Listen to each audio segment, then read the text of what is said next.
چلیں بغیر کسی تاخیر کے آج کے اس تفصیلی جائزے کا آغاز کرتے ہیں، جس میں ہم ایک ایسی کمال کی داستان میں غوطہ لگانے والے ہیں جسے تاریخ کا احسن القصص یعنی سب سے خوبصورت قصہ کہا گیا ہے۔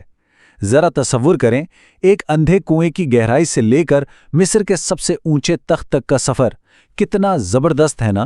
سوچنے کی بات یہ ہے کہ آخر ایک تنہا چھوڑا گیا بے بس سا بچہ کیسے پوری قوم کا نجات دہندہ بن جاتا ہے۔ اس جائزے میں ہم حضرت یوسف علیہ السلام کی زندگی کے ایک ایک قدم کو دیکھیں گے۔ یہ کوئی عام کہانی نہیں ہے، بلکہ یہ سمجھیں کہ یہ شدید ترین مشکلات میں بے مثال استقامت دکھانے کا ایک ماسٹر پیس ہے۔ کہانی شروع ہوتی ہے سرزمین کنعان سے، جہاں ایک کم سن بچے یوسف نے اپنے والد حضرت یعقوب علیہ السلام کو اپنا ایک بڑا ہی کائناتی قسم کا حیرت انگیز خواب سنایا، اور یہ خواب یہ دراصل ایک بہت بڑے الہامی مستقبل اور تقدیر کی طرف پہلا اور سب سے واضح اشارہ تھا۔ اب یہاں ایک بڑی دلچسپ چیز دیکھنے کو ملتی ہے۔ اگر ہم تاریخ کے مختلف ماخذوں کو غیر جانبدارانہ طور پر دیکھیں، بائبل کی کتاب پیدائش بتاتی ہے کہ یوسف نے اپنا خواب سیدھا اپنے بھائیوں کو جا کے سنا دیا، لیکن قرآنی بیان میں ایک واضح فرق ہے۔ اس کے مطابق ان کے والد نے بصیرت کا مظاہرہ کرتے ہوئے انہیں سختی سے منع کیا تھا کہ دیکھو، یہ خواب اپنے بھائیوں کو بالکل مت بتانا۔ اور پھر وہی ہوا جس کا ڈر تھا، حسد۔ انسانی حسد کتنی تباہ کن چیز ہے۔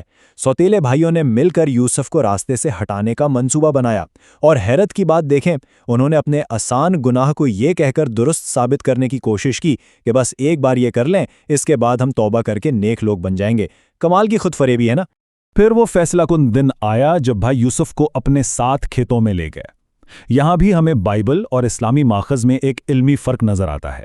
بائبل کے مطابق یعقوب نے خود اس سفر کی شروعات کی، جبکہ اسلامی ماخذ تفصیل بتاتا ہے کہ کیسے بھائیوں نے مل کر ایک فکر مند اور ہچکچاتے ہوئے باپ کو نفسیاتی طور پر منایا، جنہیں پہلے ہی ڈر تھا کہ کہیں کوئی بھیڑیا بچے پر حملہ نہ کر دے۔ منصوبے پر عمل ہو گیا۔ انہوں نے یوسف کو ایک گہرے تاریک کونے میں پھینکا اور وہاں سے گزرتے ہوئے ایک قافلے کو محض چند درہموں کے عوض بیچ دیا، اور پیچھے کیا کیا؟ ایک جھوٹے خون میں لتڑی ہوئی قمیض لے کر اپنے ٹوٹے ہوئے غمزدہ باپ کے سامنے آ گئے۔ اب ذرا یعقوب علیہ السلام کے رد عمل پر غور کریں۔ کہانی میں جھول صاف نظر آ رہے تھے، لیکن غصے میں پھٹنے کے بجائے انہوں نے جو راستہ چنا اسے صبر جمیل کہتے ہیں، یعنی ایک ایسا کمال کا صبر جس میں اللہ پر ایک متحرک، پر امید اور باوقار بھروسہ ہوتا ہے، وہ بھی بغیر کسی شکایت کے۔ اور یہ تصور اس پوری داستان کی سب سے بڑی نظریاتی بنیاد ہے۔ ادھر کہانی کا اگلا پڑاؤ مصر میں آتا ہے۔ غلامی میں بیچے جانے کے بعد یوسف مصر کے ایک بہت بڑے عہدیدار یعنی عزیز مصر کے گھر میں ایک باوقار مقام حاصل کر لیتے ہیں۔ وہ ایک غیر معمولی خوبصورت نوجوان بن کر ابھرتے ہیں، لیکن یہاں ان کے سامنے ایک انتہائی کڑا اخلاقی امتحان کھڑا تھا۔ عزیز کی بیوی انہیں بہکانے کی کوشش کرتی ہے۔ یہاں دوبارہ اگر ہم ماخذوں کا موازنہ کریں کہ ان کی بے گناہی کیسے ثابت ہوئی، تو بائبل کے مطابق عزیز یوسف کی بات نہیں مانتا اور سیدھا قید کر دیتا ہے، جبکہ قرآن ہمیں ایک زبردست منطقی پہلو دکھاتا ہے، یعنی یوسف کی قمیض جو پیچھے سے پھٹی ہوئی تھی، جو اس بات کا ثبوت تھا کہ وہ بچ کر بھاگ رہے تھے، اور ساتھ ہی وہ مشہور ڈرامائی دعوت جہاں عورتوں نے یوسف کی ماورائی خوبصورتی دیکھ کر اپنے ہاتھ تک کاٹ لیے تھے۔ اب یوسف کے سامنے دو ہی راستے تھے، اخلاقی گراوٹ یا پھر قید خانے کی دھمکی، اور انہوں نے کیا کمال کا فیصلہ کیا۔ انہوں نے روحانی زوال اور گناہ کی زندگی کے بجائے خوشی سے اور شعوری طور پر جسمانی سختی اور قید کو چن لیا۔ یہ کوئی معمولی فیصلہ نہیں تھا۔ لیکن جیل کی تاریک کوٹری میں بھی ان کا مشن نہیں رکا۔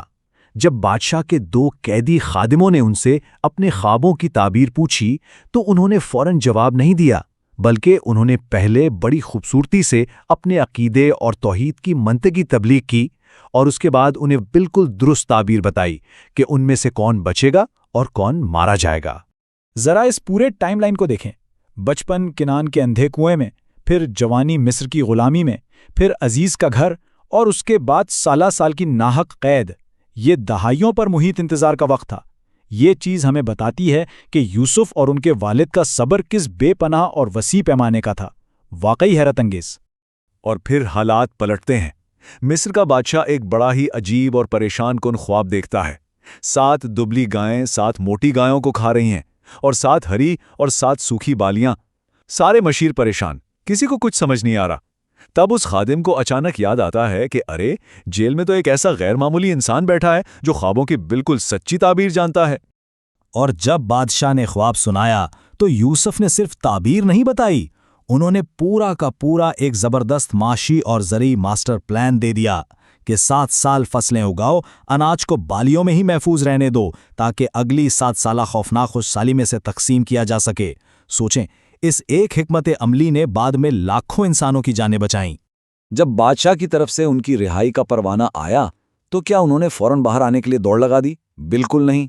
انہوں نے محض ایک عام معافی لینے سے انکار کر دیا اور مطالبہ کیا کہ پہلے سرے عام میری عزت نفس اور بے گناہی ثابت کی جائے۔ ان کی اس ثابت قدمی نے بالآخر عزیز کی بیوی کو سچ بولنے اور اپنے جھوٹ کا اعتراف کرنے پر مجبور کر دیا۔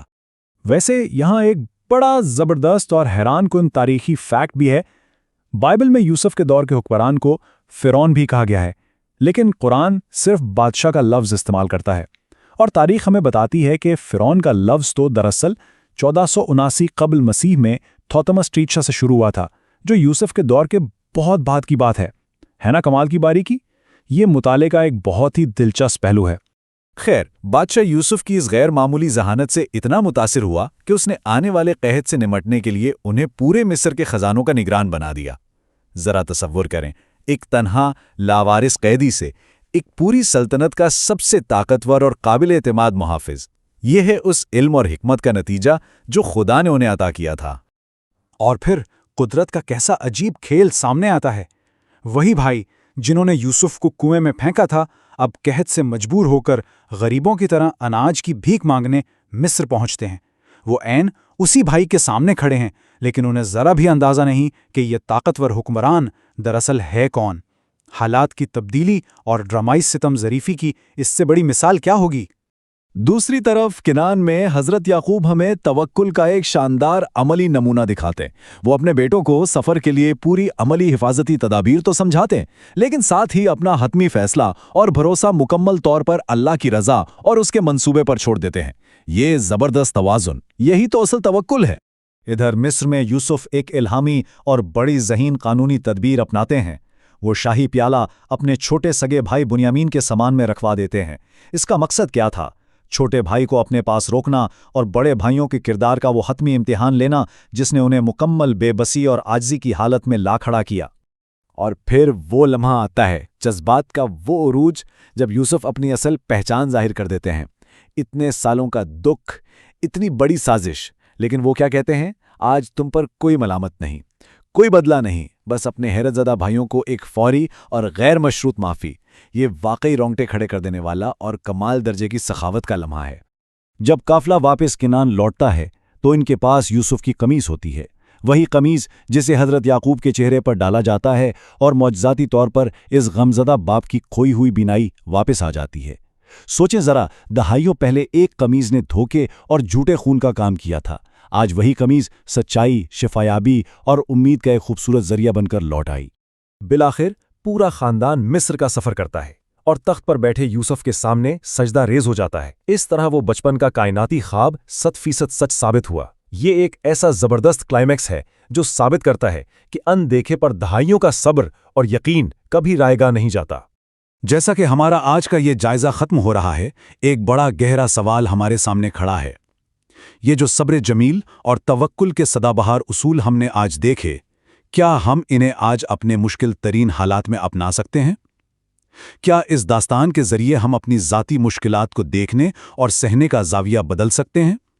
یہ یقیناً ایک ایسا سوال ہے جو ہمیں بہت کچھ سوچنے پر مجبور کرتا ہے۔